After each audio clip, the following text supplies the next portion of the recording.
2025년 들어서 시장을 보면요. 참 흥미로운 지점이 하나 있습니다. 이 생성형 AI가 모든 걸 다 바꿀 거라고 하잖아요. 네, 그렇죠. 모든 산업에서요. 그래서 뭐 서비스나우, 세일즈포스, 어도비 같은 대표적인 소프트웨어 기업들이 AI 신제품을 막 쏟아내고 있거든요. 3분기 실적 발표를 봐도 숫자는 정말 잘 나왔고요. 네, 실적 자체는 아주 좋았죠. 근데 이상하게 주가는 올해 들어서 20%가 넘게 빠졌습니다. 실적은 좋은데 주가는 떨어진다. 이 역설적인 상황의 한복판으로 오늘 한번 깊이 들어가 보려고 합니다. 대체 월스트리트는 뭘 보고 또 뭘 두려워하고 있는 걸까요? 이건 단순히 실적이 좋냐 나쁘냐의 문제를 넘어선 거예요. 시장이 소프트웨어 산업의 미래에 대해서 아주 근본적인 질문을 던지고 있다는 신호로 봐야 합니다. 근본적인 질문이요? 네, 말씀하신 그 현상의 중심에는요. AI가 결국 소프트웨어의 종말을 가져올지도 모른다는 아주 깊고 거대한 두려움이 자리 잡고 있거든요. 오늘 이 두려움의 실체가 정확히 뭔지, 그리고 그게 기업 가치에 어떤 영향을 미치고 있는지 하나씩 해부해 보겠습니다. 소프트웨어의 종말이라니. 와, 정말 강력한 표현이네요. 실제로 RBC의 한 분석가가 AI는 소프트웨어의 죽음이다. 이런 말까지 했죠. 네, 리시 자로리아 분석가였죠. 이게 대체 어떤 그림이길래 죽음이라는 단어까지 쓰는 걸까요? 그냥 새로운 경쟁자가 나타나는 그런 수준의 위협은 아닌 것 같은데요. 전혀 다른 차원의 이야기죠. 차원이 다르다. 네, 이건 뭐 시장 점유율 싸움이 아니라 거의 존재론적 위협에 가깝다고 봐야 해요. 존재론적 위협이요? 네, 시장이 상설하는 미래는 이렇습니다. 여러분이 어떤 복잡한 업무를 처리한다고 한번 상상해 보세요. 예전 같으면 여러 프로그램을 동시에 켰을 거 아니에요? 그렇죠. 엑셀도 키고 워드도 키고 파워포인트도 켜고. 맞아요. 데이터 정리하려고 엑셀 키고 그걸로 차트 만들려고 다른 툴 쓰고 보고서 쓰려고 워드 열고. 하지만 AI 시대에는 그럴 필요가 없어진다는 겁니다. 아, 혹시 그냥 하나의 AI 비서 같은 존재한테 말로 시키면 끝이라는 건가요? 지난 분기 영업 데이터 분석해서 실적 제일 좋았던 지역 3군데 뽑고 그걸로 고객 보고용 차트랑 발표 자료 초안까지 싹 만들어줘. 뭐 이렇게요? 바로 그거예요. 정확합니다.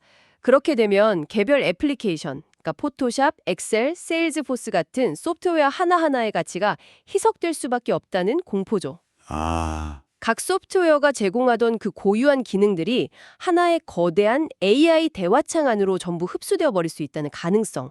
이것이 시장이 느끼는 첫 번째 불안, 바로 대체될 수 있다는 공포의 실체입니다. 잠깐만요. 근데 그게 모든 소프트웨어에 다 해당이 될까요?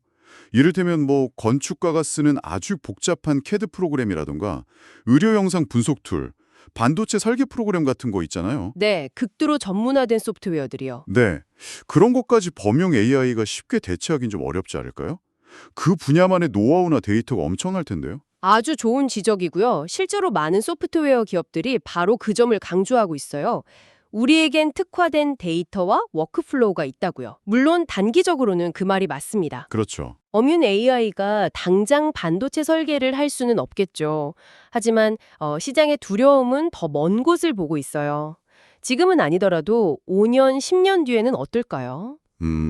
그리고 더 중요한 건 AI가 그 전문 소프트웨어를 통째로 대체하지 않더라도 그 안에 핵심적인 기능들을 하나씩 잠식해 들어갈 수 있다는 점이에요. 아, 잠식해 들어간다. 네.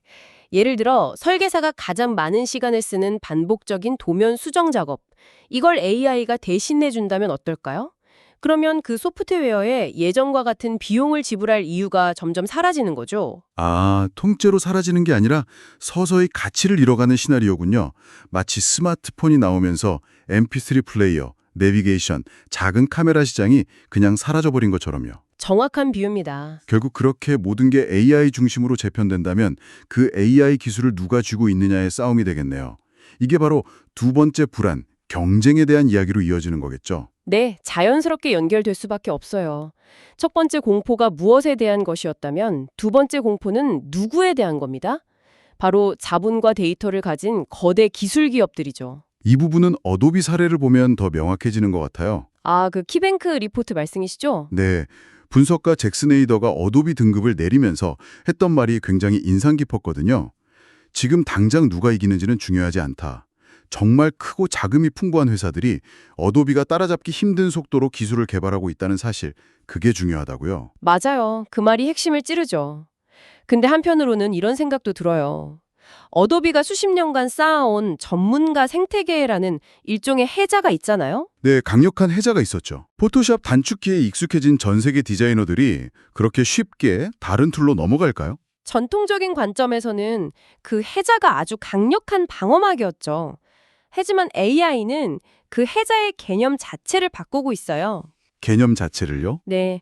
과거의 해자가 익숙한 사용자 인터페이스 UI나 업계 표준 워크플로우였다면 미래의 해자는 최고 성능의 AI 모델과 그 모델을 학습시킨 방대한 독점 데이터가 될 겁니다.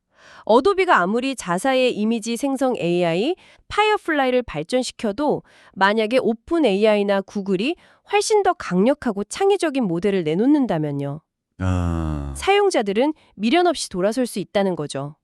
이건 마치 충성스러운 비디오 가게 단골 손님들이 넷플릭스가 등장하자 순식간에 사라져버린 것과 비슷해요. 결국 게임의 룰 자체가 바뀌는 거군요. 그렇죠. 기술의 패러다임이 바뀔 때는 기존의 충성도나 익숙함이 생각보다 힘을 못 쓸 수도 있다는 거네요. 맞습니다. 그리고 그 AI 모델 경쟁은 말 그대로 쩐의 전쟁입니다. 쩐의 전쟁이요? 네, 최신 AI 모델 하나 개발하고 유지하는데 수조 원 단위의 돈이 들어가요. 최신 GPU 수만 개를 확보해야 하고 그걸 돌릴 데이터 센터, 전력, 어마어마하죠. 이건 어지간한 소프트웨어 기업은 감당하기 힘들게 보네요. 그렇죠. 마이크로소프트, 구글, 아마존 같은 거대 기업들이 절대적으로 유리한 싸움일 수밖에 없다는 불안감. 이것이 시장을 짓누르는 두 번째 공포, 거대 기업과의 무한 경쟁입니다. 그렇게 막대한 자본이 들어가는 전쟁이라면 투자자들 입장에서는 당연히 그래서 이 투자로 언제 돈 버는데 이 질문을 할 수밖에 없겠어요. 이게 세 번째 불안으로 이어지는 것 같은데요. 그렇게요. 대체의 공포와 경쟁의 위협을 느낀 투자자들이 이제 기업들에게 수익성 증명이라는 아주 차가운 청구서를 내밀기 시작한 거죠. 불과 1, 2년 전만 해도 AI는 마법의 단어였잖아요. 맞아요. 어떤 기업이든 우리도 AI에 투자합니다 발표만 하면 주가가 올랐으니까요. 일종의 묻지마 투자 분위기였죠. 네. 하지만 이제 그 파티가 끝나가는 느낌인 거죠. 월스트리트는 이제 그 수십억 달러짜리 투자에 대한 실질적인 수익, 그러니까 ROI를 숫자로 보고 싶어 하는 거고요. 바로 그 지점이 현재 주가에 직접적인 영향을 미치고 있는 가치평가, 즉 밸류에이션의 문제입니다. 시장의 분위기가 완전히 바뀐 거예요. 예전에는 미래의 꿈과 가능성이라는 항목에 아주 후한 점수를 줬다면 이젠 그래서 지금 당장 얼마를 벌 수 있는가라는 현실적인 항목의 배점을 훨씬 높인 거죠. 구체적인 숫자를 보면 이 변화가 더 극명하게 보이는데 예를 들어 서브스나우 있잖아요. 네. 이 회사의 과거 5년 평균 주가 수익 비율 P가 61.3배에 달했어요. 미래 성장성을 엄청나게 높게 쳐준 거죠. 61배요? 와, 엄청나네요.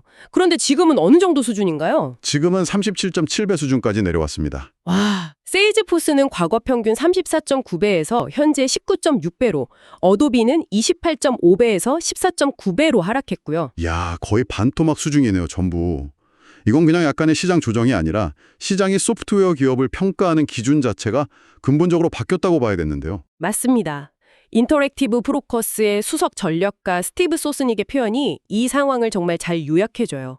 그는 투자자들이 예전처럼 기업의 무조건적인 신뢰를 보내기보다 이제는 기업의 결점, 월즈를 찾기 시작했다고 말했거든요. 결점을 찾기 시작했더라. 날카로운데요? 예전에는 콩깍지가 씌어서 장점만 보려고 했다면 이제는 돋보기를 들고 R&D 비용은 너무 많이 쓰는 거 아니야? 이 새로운 AI 기능 돈이 되긴 하는 거야? 하면서 약점을 샅샅이 살피고 있다는 거군요. 그렇죠. 결국 AI라는 거대한 파도에 올라타긴 했는데 그 파도를 타고 돈을 벌 수 있다는 걸 증명하지 못하면 오히려 그 파도에 휩쓸려 버릴 수 있다. 네, 바로 그 강력한 압박감, 이것이 세 번째 불안의 핵심입니다. 자, 그럼 정리를 좀 해보면요. 좋은 실적에도 불구하고 주가가 하락하는 이유는 AI가 불러온 세 가지 거대한 불안 때문이라는 거군요. 네, 대체의 공포, 경쟁의 위협, 그리고 수익성 증명의 압박. 그럼 이제 가장 중요한 질문으로 넘어가 보죠. 이 어려운 상황을 뚫고 2026년에 다시 반등할 기업을 가려내려면 여러분은 대체 무엇을 주목해야 할까요? 어떤 기준으로 옥석을 가려내야 할까요? RBC 분석가들이 바로 그 질문에 대한 세 가지 핵심 기준을 제시했어요. 아, 기준이요? 네, 투자자들이 앞으로 기업들을 평가할 때 사용할 체크리스트라고 봐도 좋을 것 같아요. 오, 체크리스트요? 첫째는 AI를 통한 진정한 혁신을 증명해야 한다는 겁니다. 진정한 혁신이요. 사실 요즘 모든 기업이 혁신을 이야기하잖아요. 그 진정한 혁신이라는 게 구체적으로 어떤 걸까요? 그냥 기존 소프트웨어에 챗복 대뉴 하나 붙이는 거랑은 다른 거겠죠? 물론이죠. 여기서 말하는 혁신은 다른 곳에서는 도저히 복제할 수 없는 그런 독창적인 활용 사례를 보여주는 거예요.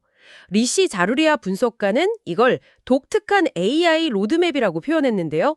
독특한 AI 로드맵? 네, 예를 들어 어떤 회사가 수십 년간 쌓아온 자신들만의 독점적인 고객 데이터나 산업 데이터가 있다고 해보죠.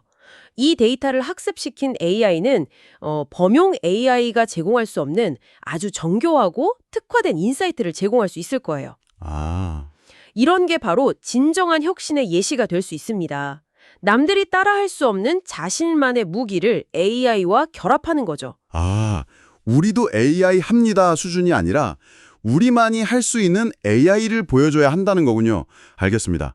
그럼 두 번째 기준은 뭔가요? 두 번째는 그 혁신적인 기술을 수익화하는 능력입니다. 수익화, 역시 돈이군요. 네, 앞서 말한 시장의 ROI 압박에 대한 직접적인 대답이죠. 아무리 기술이 뛰어나도 돈을 벌지 못하면 의미가 없다는 거예요. 새로운 AI 기능을 기존 고객에게 추가 요금을 받고 파는데 성공하거나 AI를 통해 고객 이탈률을 획기적으로 낮추거나 아니면 신규 고객을 대거 유치하는 식으로요.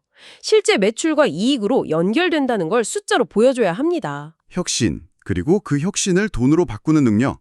마지막 세 번째 기준은 무엇인가요? 세 번째는 지속적인 매출 성장 가속화입니다. 결국 AI에 대한 막대한 투자가 일회성 이벤트가 아니라 기업의 전체 성장 엔진을 다시 점화시키는 기폭제가 되었다는 걸 증명해야 한다는 뜻이에요. 그러니까 AI 덕분에 우리 회사가 더 빠르게 성장하고 있다는 걸 보여줘라. 맞습니다. 투자자들은 분기별 실적 발표에서 이번 분기 전체 매출 성장률 10% 중에 AI 관련 신규 매출이 3%를 기여했습니다와 같은 구체적인 숫자를 확인하고 싶어 합니다. 이 세 가지, 즉 독창적인 혁신, 확실한 수익화, 그리고 눈에 보이는 성장 가속화, 이 세 가지를 모두 충족시키는 기업만이 시장에 차가워진 신뢰를 되찾고 반등할 수 있을 겁니다. 그렇군요. 그럼 그런 기업을 미리 알아볼 수 있는 어떤 신호 같은 게 있을까요? 재무제표에 멋진 숫자가 찍히기 전에 우리가 먼저 감지할 수 있는 선행지표 같은 거 말이에요. 아주 중요한 질문이에요. 자루리아 분석가도 바로 그 점을 강조했는데요. 가장 중요한 선행 지표는 바로 실제 사용량과 긍정적인 고객 피드백이라고 했어요. 실제 사용량과 고객 피드백. 네, 기업이 새로운 AI 기능을 출시했을 때 마케팅 자료에 뭐라고 쓰여 있는지가 중요한 게 아니라는 거죠. 실제로 얼마나 많은 고객이 돈을 내고 그 기능을 사용하고 있는지, 그리고 그 기능에 대해서 이것 때문에 업무 효율이 2배는 올랐어요와 같은 그런 열광적인 반응을 보이는지를 봐야 한다는 겁니다. 결국 핵심은 기업의 화려한 발표가 아니라 고객들의 진짜 반응에 있군요. 맞아요. 베타 테스트 단계의 피드백이나 초기 사용자들의 입소문 같은 것들이 오히려 더 정확한 미래 예측 지표가 될 수 있겠네요. 네, 그런 긍정적인 신호들이 쌓여서 결국 미래 매출이 되고 주가 상승으로 이어지는 거니까요. 알겠습니다. 오늘 이야기를 정리해보죠. 2025년 소프트웨어 주식시장의 이 역설적인 상황은 AI가 가져온 세 가지 거대한 불안 때문이었습니다. 기존 소프트웨어가 완전히 대체될 수 있다는 공포, 거대 기업과의 무한 경쟁에 대한 위협, 그리고 막대한 투자에 대한 수익성 증명 압박이었죠. 네, 맞습니다. 하지만 동시에 2026년 반등의 열쇠 역시 AI에 달려있다는 점도 확인했습니다. 다른 누구도 따라할 수 없는 진짜 혁신을 보여주고 그것을 확실하게 돈으로 바꾸고 또 눈에 보이는 성장을 만들어내는 기업만이 이 격동의 시기를 이겨내고 승자가 될 수 있을 겁니다. 네, 오늘 논의는 여기까지입니다. 하지만 마지막으로 생각해 볼 만한 질문을 하나 던져보고 싶어요. 어떤 질문인가요? 오늘 우리는 AI 기술의 투자 대비 수익률이나 매출 성장 같은 측정 가능한 지표들에 대해 이야기했습니다. 하지만 AI가 만들어낼 진짜 혁신은 어쩌면 직원들의 창의성 폭발이나 문제 해결 속도의 비약적인 향상처럼 지금의 재무제표로는 측정조차 할 수 없는 무형의 가치일지도 모릅니다. 그렇다면 질문은 이것입니다. 그 보이지 않는 가치를 가장 먼저 포착하고 그것을 새로운 상품으로 만들어 파는 기업은 과연 어디가 될까요? 이 질문에 대한 답을 고민해 보시면 앞으로 시장을 보는 새로운 관점을 얻으실 수 있을 겁니다.